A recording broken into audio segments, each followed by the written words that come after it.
Hello students, मैं अंजलि पयाल स्वागत करती हूँ आपका आईसीटी वर्चुअल क्लासरूम देहरादून से। कैसे हैं आप सब लोग? उम्मीद करती हूँ आप सब लोग अच्छे होंगे और अपनी लाइफ में बहुत बेहतर कुछ कर रहे होंगे। आज हम बात कर रहे हैं क्लास 11th की केमिस्ट्री की, और जैसा कि आप लोग जानते हैं थर्ड चैप्टर चल रहा है classification of elements and periodicity in property. तत्वों का वर्गीकरण एवं गुणधर्मों में आवर्तिता हम देख रहे थे, जिसमें क्लासिफिकेशन से आप लोगों ने स्टार्ट किया था, और अब हम गुणधर्मों में आवर्तिता जो पीरियोडिक प्रॉपर्टीज हैं, आपकी आवर्ती गुण हैं, उनके बारे में बात कर रहे थे यहाँ पर। ठीक है, तो लास्ट सेशन में आपने कुछ गुणधर्म पढ़े थे, जिसमें परमाणु के आकार पर हम लोग बात कर रहे थे। परमाणु का आकार परमाणु की त्रिज्या से हम लोगों ने शुरू किया था, और परमाणु की त्रिज्या में आप लोगों ने बात की थी कि तीन प्रकार से बंध के आधार पर तीन प्रकार की त्रिज्याएं आपकी बनती हैं।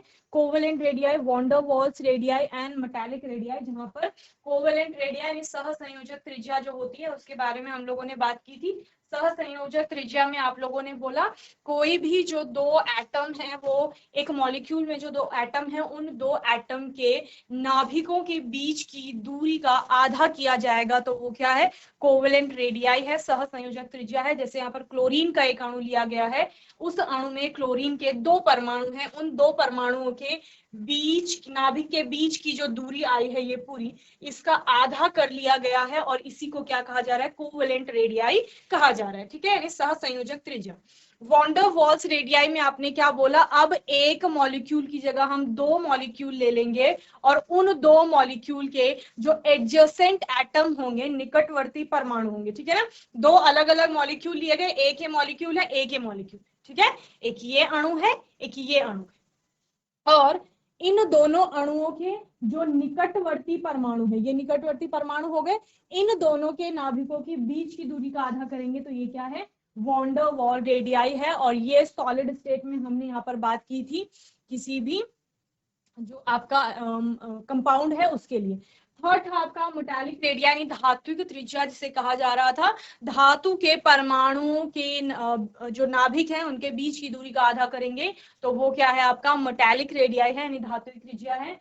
इस प्रकार से यहाँ पर हमने पूरी परमाणु त्रिज्या को समझा था, और फिर हमने यहाँ पर बात की थी कि परमाणु का जो की त्रिज्या है, उसका किस प्रकार से चेंज हो रहा है, परमाणु की त्रिज्या का पूरे जो पीरियोडिक टेबल है उसके अंतर्गत। जहां पर आपने पीरियोडिक टेबल को दो तरह से विभाजित किया है, कुछ वर्गों में और कुछ आवर्तों। ठीक है, तो वर्ग में क्या ट्रेंड आपको देखने को मिल रहा है और आवर्त में क्या ट्रेंड देखने को मिल रहा है, उसके ऊपर हम लोग बात कर रहे थे। जहां पर आपकी नए नए टर्म्स कुछ निकल कर आए थे, तो उन्हीं के ऊपर बात कर लेते हैं एक बार। सबसे पहले तो आप लोगों ने क्या बात की थी, यहाँ पर समझ लीजिए। आपने बोला था as we move from left to right in a period, जब हम बाएं से दाएं और किसी आवर्त में चलते हैं तो क्या होता है? Atomic radius decreases due to an increase in effective nuclear charge. ठीक है, किसके कारण? क्योंकि यहाँ पर आपका इफेक्टिव न्यूक्लियर चार्ज इंक्रीज हो रहा है, बढ़ रहा है, तो उसके कारण परमाणु का आकार छोटा हो रहा है। कब? जब हम किसी आवर्त में बाएं से दाएं की ओर चलते हैं, क्योंकि परमाणु के क्रमांक में वृद्धि हो रही है, उसके साथ साथ इलेक्ट्रॉनों की संख्या में वृद्धि होगी, और उसके बाद आप क्या बोल रहे हो? वहां पर प्रभावी नाभिकीय आवेश बढ़ रहा है, और उसके बढ़ने से परमाणु का आकार छोटा। ठीक है, कब? जब हम लेफ्ट टू राइट चल रहे हैं किसी पीरियड में या किसी आवर्त में। सेकंड हमने यहां पर क्या बोला? Along the group. जब हम वर्ग में देखेंगे तो वर्ग में क्या होगा? As we move from top to bottom, atomic radius increases due to increase in principal quantum number which causes an increase in the number of shells and increases in shielding effect. Okay, इसका मतलब क्या है? इसका मतलब है कि जब हम ग्रुप में ऊपर से नीचे चल रहे हैं, तो ऊपर से नीचे जाने पर आपका क्या हो रहा है? परमाणु का आकार बढ़ रहा है।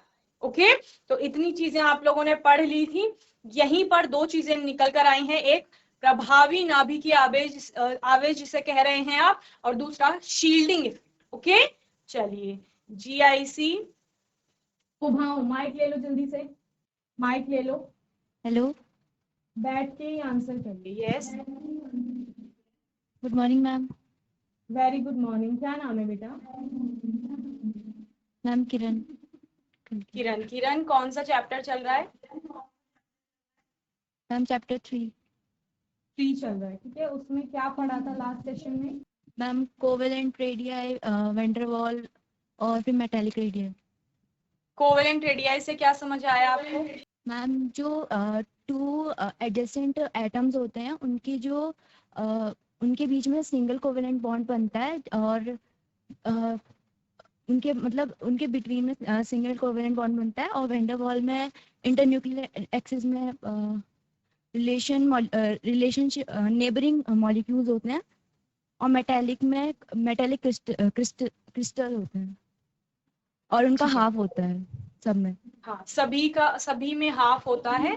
और जो आपने पहला वाला बोला कि सिंगल कोवेलेंट बॉन्ड से आपके कोई भी एडजेसेंट एटम जो जुड़े हुए हैं, तो सभी के क्या कर रहे थे हम, नाभिकों के बीच की दूरी ले रहे थे ना। इंटर न्यूक्लियर उसी को बोल रहे हो, तीनों केस में चल रहा था। इंटर न्यूक्लियर यानी नाभिकों के बीच की दूरी।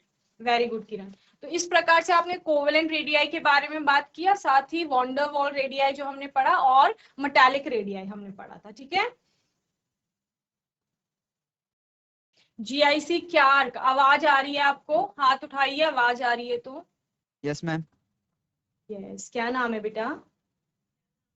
मैम अक्षर डोभाल। अक्षत। अक्षत, बताइए परमाणु का आकार किस प्रकार से बदल रहा है आवर्त सारणी में? जब आप किसी आवर्त में पीरियड में चलते हैं लेफ्ट टू राइट, तो कैसे बदल रहा है? मैम मैं कल एब्सेंट था इसलिए मैंने कल का वो पढ़ा नहीं। ओके, ऑफलाइन पढ़ा आपने ये चैप्टर? मैम मैं कल एब्सेंट था इसलिए नहीं पढ़ा। नहीं, ऑफलाइन क्लास में पढ़ा, स्कूल में पढ़ाया गया होगा। यस मैम पढ़ा तो था। कुछ है ध्यान में? आवर्त समझते हैं, periodic table, modern periodic table पढ़ी है आपने? आधुनिक आवर्त यस सारणी। मैम। यस, क्या होता है उसमें? हम उसमें सारे मतलब परमाणु जो भी होते हैं वो होते हैं जो वर्ग और सारे, आवर्त में होते हैं। हाँ जी, जो जितने भी हमारे तत्व हैं खोजे गए, उनको वर्गीकृत किया गया है। और किस तरह से? समूह में, जिसे वर्ग कह रहे हैं आप, और साथ ही आवर्त में वर्गीकृत किया गया है। और परमाणु क्रमांक के बढ़ते हुए क्रम में उनको अरेंज किया गया है मॉडर्न पीरियडिक टेबल में, ठीक है। तो आवर्त में क्या यस है? मैम। आवर्त आपके हॉरिजॉन्टल रोज हैं, जो 36 पंक्तियां हैं, जिनमें तत्व क्या है, यस इंक्रीजिंग मैम। ऑर्डर में अपने एटॉमिक नंबर की, यानी परमाणु क्रमांक की, एक के बाद यस मैम। कॉन्टिन्यूअसली आपको बढ़ता हुआ दिखेगा। पहला, फिर दूसरा, फिर तीसरा, चौथा, पांचवा, इस तरह से परमाणु क्रमांक आएगा। वर्ग में भी परमाणु क्रमांक बढ़ता है, पर उसमें आपको एक डेफिनेट डिफरेंस देखने को मिलेगा एटॉमिक नंबर में। ऐसा नहीं होगा कि पहले का 1 है और उसी वर्ग में जो दूसरा तत्व आ रहा है उसका 2 हो जाएगा। उन दोनों के बीच में एक अच्छा खासा गैप आपको देखने को मिलेगा एटॉमिक नंबर के, ठीक है। तो अब हो क्या रहा है? Yes ma'am. दो चीजें चल रही हैं। परमाणु के आकार की बात की हमने, त्रिज्या तो समझ आती है। परमाणु की त्रिज्या क्या होती है? ये अगर परमाणु है आपका कोई, इसका कोई नाभिक होगा, है ना अक्षर? Yes ma'am. नाभिक में कौन सा चार्ज है? परमाणु के नाभिक में कौन सा चार्ज होता है? पॉजिटिव चार्ज होता है ना। प्रोटॉन होते हैं, न्यूट्रॉन भी होते धन हैं, और ऋण, धन और धनावेश होता है। परमाणु के नाभिक में धनावेश होता है, और ऋणावेश कहाँ होता है? नाभिक के बाहर होता है, ठीक है। यस अब मैम। परमाणु की बात कर रहे हैं। परमाणु का एक नाभिक है, उस नाभिक से जो उसकी बाह्यतम कोश होगी, जहां पर इलेक्ट्रॉन है बाह्यतम कोश में, वहां तक की जो डिस्टेंस है, इसको क्या कहा जाता है? त्रिज्या। किसकी त्रिज्या? परमाणु की त्रिज्या, ठीक है। Yes circle ma'am. में, वृत्त में भी हम लोग त्रिज्या को पढ़ते हैं ना। बाकी बच्चे खड़े क्यों हैं? बैठ जाइए अपनी सीट पे। बाकी बच्चे खड़े क्यों हैं, मैंने कहा। तो परमाणु की त्रिज्या की बात कर रहे हैं। नाभिक से जो बाह्यतम कोश है वहां तक की जो डिस्टेंस है, उसको परमाणु की त्रिज्या कहा जा रहा है। यही आपको हम परमाणु के आकार में बता रहे हैं। मेरा प्रश्न था आपसे कि आवर्त में किस प्रकार से परमाणु की त्रिज्या बदल रही है, ठीक है ना। तो परमाणु का आकार बदल रहा है, आप बोल सकते हो। तो अब यहाँ पर परमाणु का आकार किस प्रकार से बदलेगा? अब आप तो लास्ट सेशन में थे नहीं। जीआईसी, उभाऊ, किरण के अलावा कोई आंसर करे? अक्षत, वेरी गुड बच्चे, सिट डाउन, बैठ के आंसर करिए। क्या नाम है आपका? Good morning ma'am. Very good morning, क्या नाम है बेटा? मैम नेहा जोशी।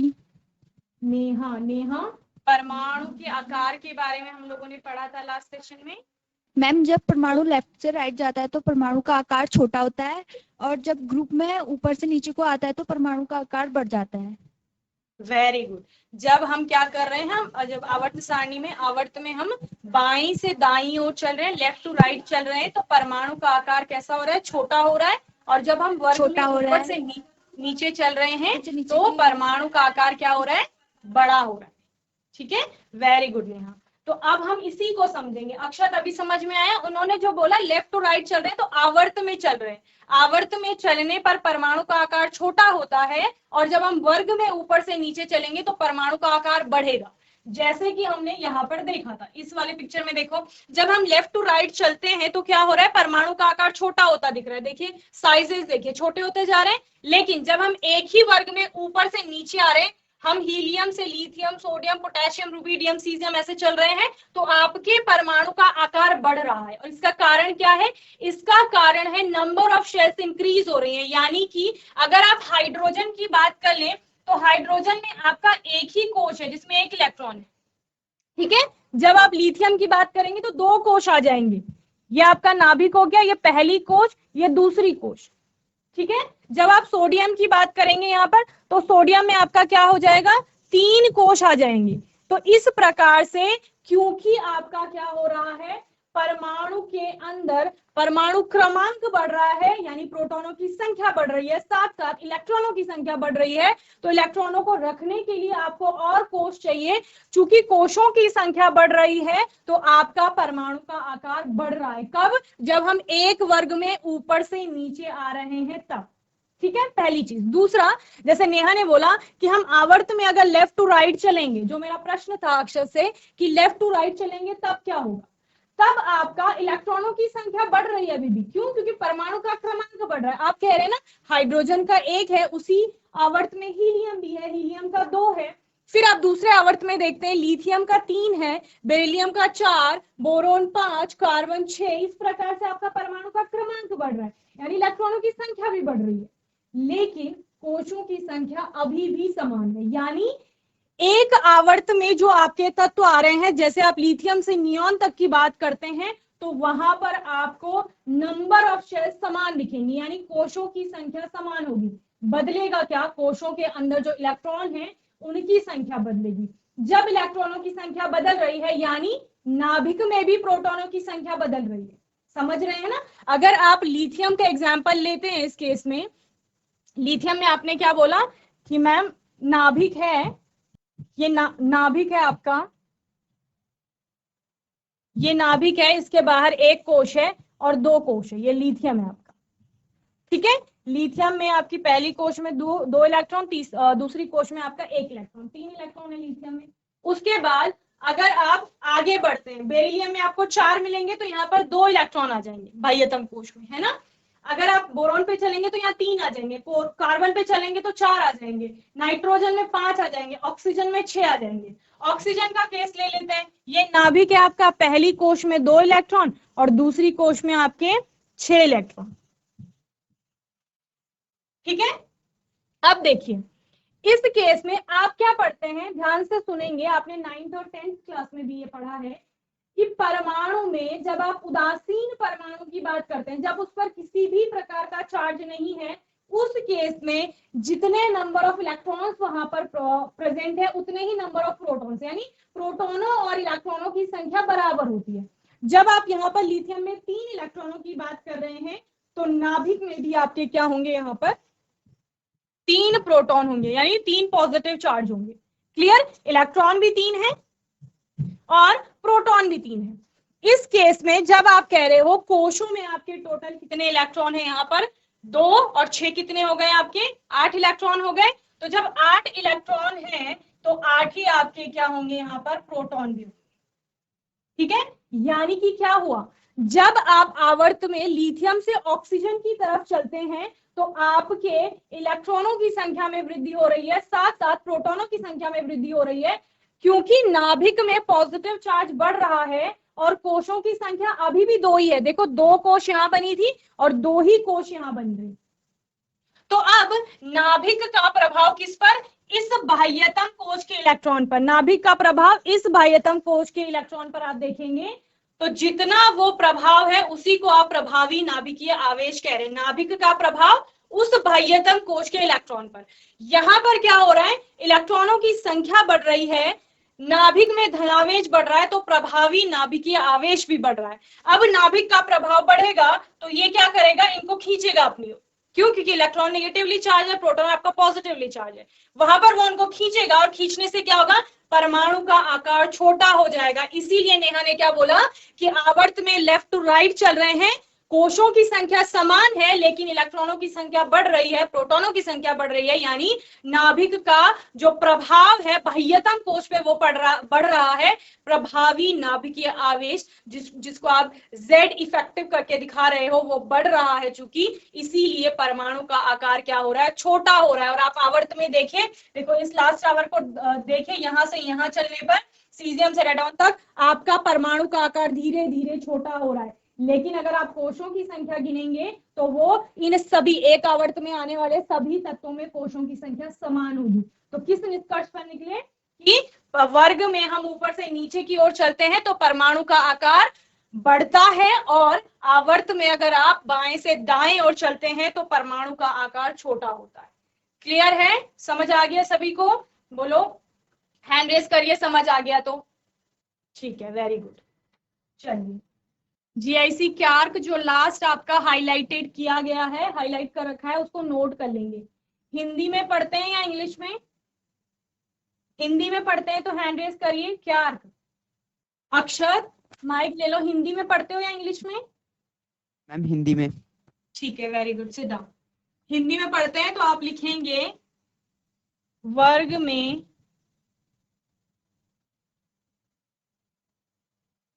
ऊपर से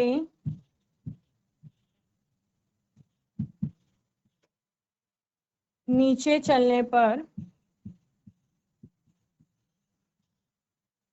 परमाणु का आकार बढ़ता है और आवर्त में दाईं ओर चलने पर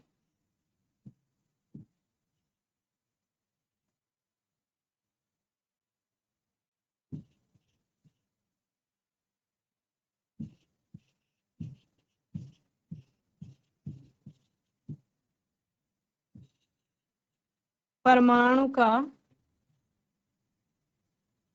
आकार छोटा होता है, क्योंकि प्रभावी नाभिकीय आवेश बढ़ता है। ठीक है, और यहां पर आप लिख सकते हो परमाणु का आकार बढ़ता है क्योंकि कोशों की संख्या वहां पर बढ़ रही है और शील्डिंग इफेक्ट आपका बढ़ रहा है। अभी शील्डिंग इफेक्ट क्या है उसको समझाती हूँ। ठीक है, इसको नोट कर लो पहले जल्दी से। अब है हमारा शील्डिंग इफेक्ट।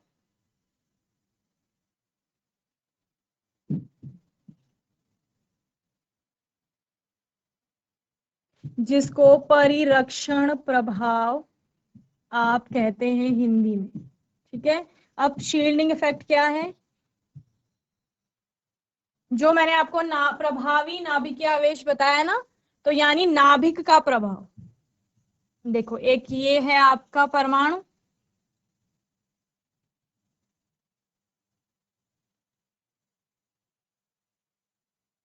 एक ये परमाणु। ठीक है, इसको मैं ए नाम दे देती हूँ, इसको मैं बी नाम दे देती हूँ।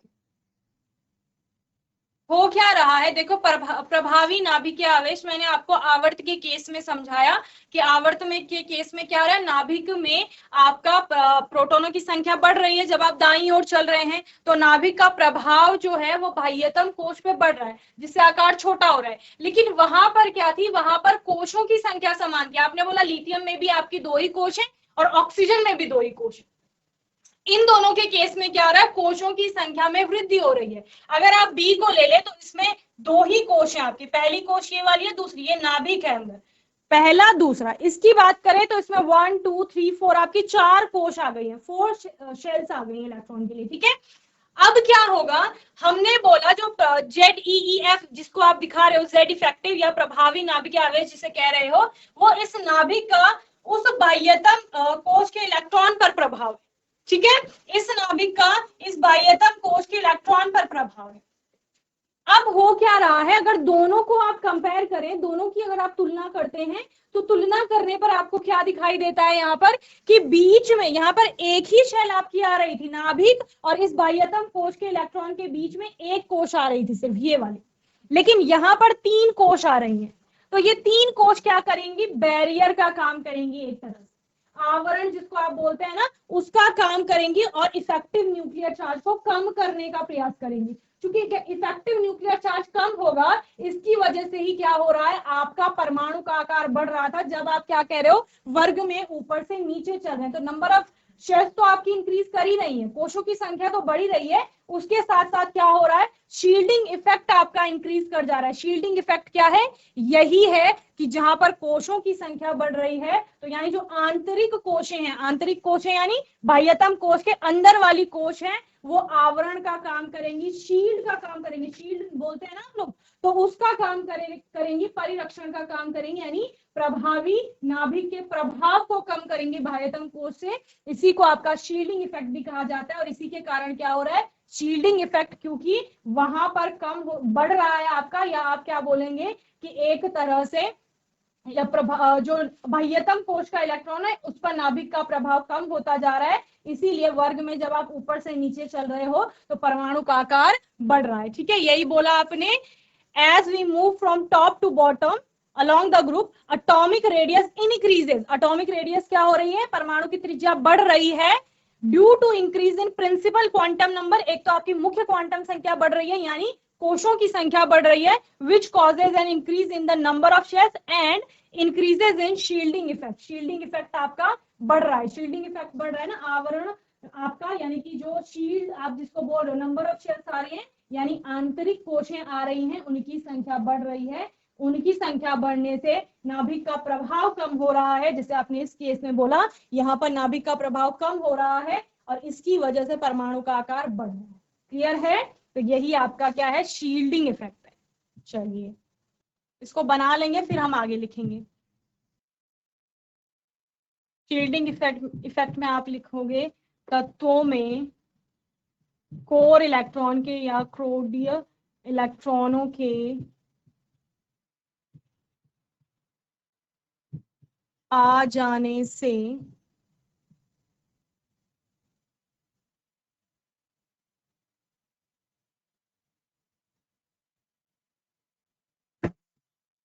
नाभिक तथा संयोजी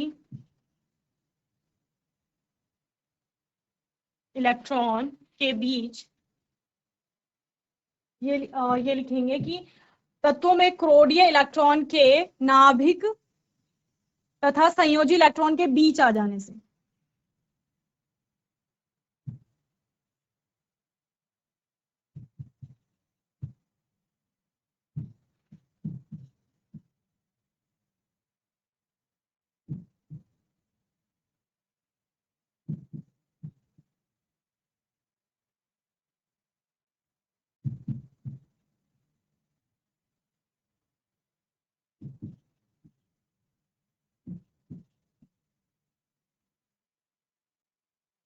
संयोजी इलेक्ट्रॉन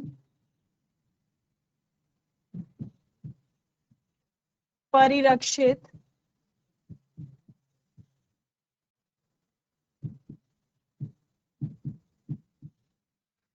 हो जाता है या आवरण उस पर आ जाता है, इसे ही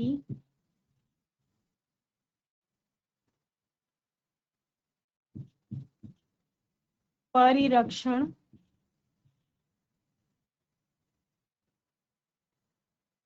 प्रभाव कहते हैं। और इसकी वजह से क्या होता है, जो नाभिक का एक्चुअल आवेश होता है, नाभिक का जो एक्चुअल प्रभाव होता है, वो शील्डिंग इफेक्ट के कारण कम हो जाता है। ओके,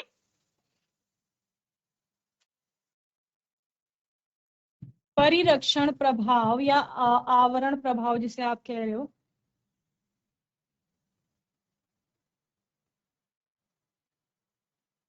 के कारण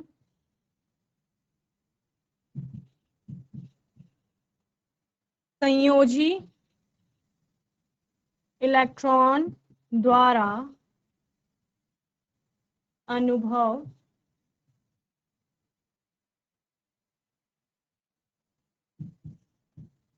किया गया नाभिकीय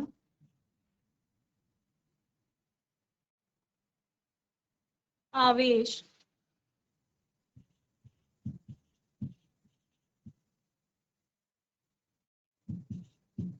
वास्तविक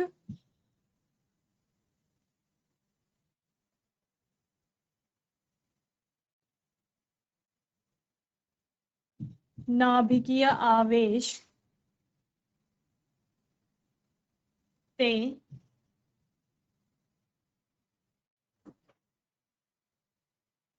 कम होता है। ओके, तो शील्डिंग इफेक्ट में ये अलग से आप नोट कर लेंगे, 2 पॉइंट करने को कहा मैंने कि नोट कर लीजिए। अब नेक्स्ट है आपका आयनिक रेडियाई, आयनिक त्रिज्या जिसे कहा जाता है, ठीक है ना। चलिए आयन बताइए मुझे, आयन क्या होते हैं। अक्षत, किसी और को माइक दे दो, आपके राइट में जो बैठे हैं ना उनको माइक दे दो। GIC क्या नाम है बेटा, माइक ऑन करो। Sachin ma'am. Sachin ma'am. Sachin, Sachin ion क्या होते हैं। मैम धनायन तथा ऋणायन के बीच की दूरी। वो तो त्रिज्या हो गई, मैं आयन पूछ रही हूँ, सिंपल आयन क्या होते हैं। I don't know ma'am, sorry ma'am, पता नहीं। नहीं 10th क्लास में था आपका आयन, उससे पहले आपने 9th में भी आयन के बारे में, ठीक है कोई बात नहीं। आयनिक त्रिज्या आपने सही बताया कि धनायन और ऋणायन के बीच की दूरी होगी। से डाउन सचिन, और कोई बताएगा आयन के बारे में। धनायन और ऋणायन भी आपने सही बताए, जो प्रकार होते हैं आयन के। अक्षत और सचिन के अलावा कोई बताए आयन होता क्या है। जिसको आंसर करना है हैंड रेज करिए जल्दी से। चलिए नेहा आप बताएंगे आयन क्या होता है। GIC पुभाव, नेहा। Yes ma'am. आयन क्या होता है। मैम आयन पॉजिटिव होते हैं और निगेटिव भी होते हैं। हेलो। पॉजिटिव और निगेटिव आयन आप बता रहे हैं, ठीक है। इसके अलावा आयन होता क्या है बेसिकली। ये तो टाइप हो गए जो सचिन ने भी हमें बताया। आयन कुछ नहीं होता है, ध्यान से सुनेंगे। कोई भी जो परमाणु है वो आपका आयन बनाता है। कब आयन बनाता है, जब वो क्या करेगा। देखो हमने क्या पढ़ा कि नाभिक में क्या है आपका, किसी भी एटम के नाभिक में क्या है आपका धनावेश है, यानी कि प्रोटॉन्स है, और न्यूट्रॉन्स है। न्यूट्रॉन तो उदासीन है इसलिए उनका कोई चार्ज नहीं है। यहाँ आपका क्या है, यहाँ आपका पॉजिटिव चार्ज है, यानी प्रोटॉन है। तो नाभिक से प्रोटॉन तो इधर उधर हो नहीं सकते। इधर उधर कौन जाएंगे आपके, जो यहाँ कोशों में आपके इलेक्ट्रॉन है, ठीक है। इधर उधर जाने का मतलब कोई इलेक्ट्रॉन को दान कर रहा है, कोई ग्रहण कर रहा है। तो जब कोई भी परमाणु, ध्यान से सुनेंगे अक्षर, जब कोई भी परमाणु इलेक्ट्रॉन को ग्रहण करता है, यानी वो क्या कर रहा है, ऋणावेश को ग्रहण कर रहा है ना।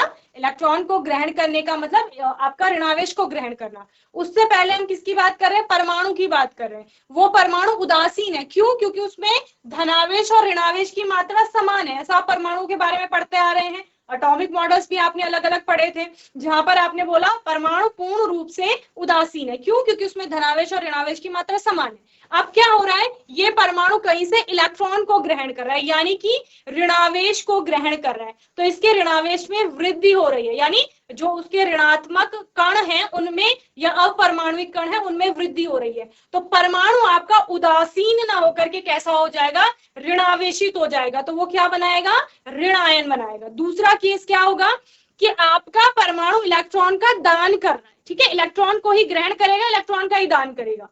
प्रोटोनों में कुछ नहीं होगा, प्रोटोनों की संख्या एज इट इज बनी रहेगी। इलेक्ट्रॉन का दान करने के केस में क्या होगा, ऋणावेश दूर जा रहा है, ऋणावेश में कमी आ रही है, यानी इनडायरेक्टली आपका क्या हो रहा है, पॉजिटिव चार्ज में वृद्धि हो रही है। समझ रहे हो ना।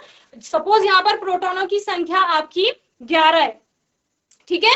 प्रोटोनों की संख्या 11, कोशों में इलेक्ट्रॉनों की संख्या भी 11 है, लेकिन इसने एक इलेक्ट्रॉन का दान कर दिया, तो इलेक्ट्रॉनों की संख्या अब कितनी हो गई, 10 हो गई। लेकिन यहाँ प्रोटोनों की संख्या अभी भी 11 है, यानी कि अब आपका परमाणु कैसा हो गया है, धनावेशित हो गया है। तो 2 केस पढ़े, एक जब इलेक्ट्रॉन को ग्रहण किया जा रहा है या एक्सेप्ट किया जा रहा है, उस केस में ऋणावेश में वृद्धि हो रही है, तो परमाणु पे ऋणावेश आ रहा है, यानी कि आपका परमाणु क्या बना रहा है, ऋणायन बना रहा है। और दूसरा केस जब वो इलेक्ट्रॉन का दान कर रहा है तो दान करने पर आपका क्या हो रहा है, वहां पर निगेटिव पार्ट में कमी आ रही है, यानी कि धनावेश बढ़ रहा है, तो वो धनात्मक या क्या बोलेंगे आप, धनायन बना रहे हैं, ठीक है ना। तो आयन क्या होते हैं, कुछ नहीं होते हैं, आपके चार्ज डेवलप हो जाते हैं जब किसी एटम पर, तो उसी को आपका आयन कहा जाता है। क्या कहा मैंने, जब किसी परमाणु पर आवेश आ जाता है तो उसी को क्या कहा जाता है, आयन कहा जाता है। ये दो प्रकार के होते हैं, धनायन और ऋणायन। आयनिक त्रिज्या जैसे सचिन ने बताया वही होती है, और उसके बारे में हम आने वाले सेशन में डिटेल में पढ़ेंगे, ठीक है। तो आज का सेशन सभी को समझ में आया होगा, समझ आया सभी को, हैंड रेज करिए।